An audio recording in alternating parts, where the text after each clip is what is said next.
What's up? What's up? It's your man, Jimmy Chan. So sometimes I find students having issues with something like this. Here's the biggest part. Each parentheses is just a number. So if I was to say to you off to the side and say, hey, can you do 2 times 3 times 5, right?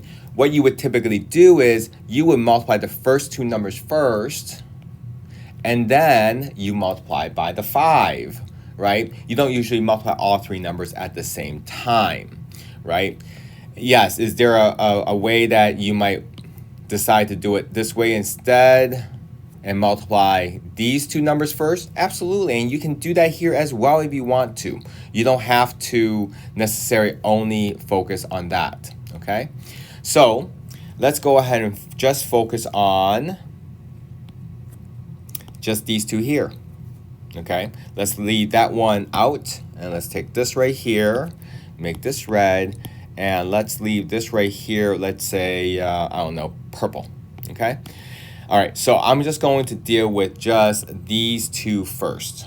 I'm going to leave the last one off to the side. So as I said to you, take the first term, multiply by the second parentheses,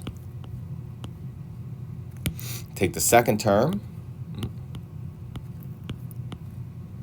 and multiply by the second parentheses as well, all right? So I'm gonna leave that one alone for now. I'm gonna leave this right here and just put it off to the side, but I know I have to multiply. I'm bringing it down just to remind me that it's there and not forget about it. All right, so what do I get when I multiply? I'm gonna get an x squared plus x plus 1.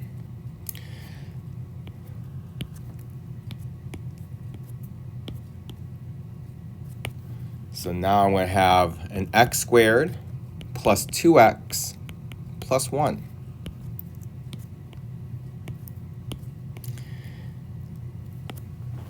Now, here's the other part, right? You can go ahead and take each of those 3 terms and distribute into that, or you can go vice versa. You can always switch these 2 here because 2 times 3 is the same as 3 times 2. So in terms of the location of this, doesn't really matter if it's behind or in front. But since it's in front for now, I'm going to go ahead and stay with that. So I'm going to go ahead and take the first term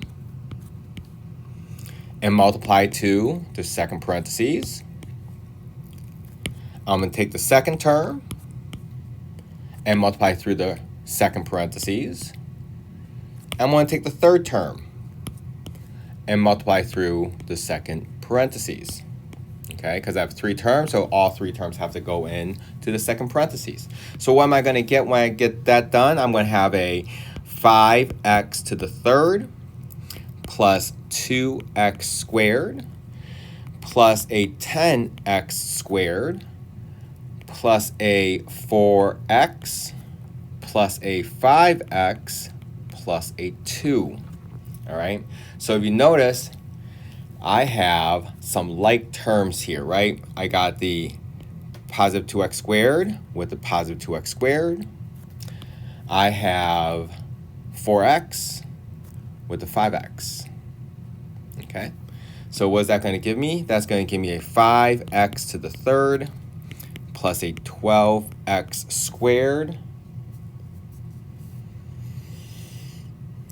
plus a 9x plus a 2. And that is going to be choice C. And there we go. And I hope that helps. Talk to you later. See ya. Bye.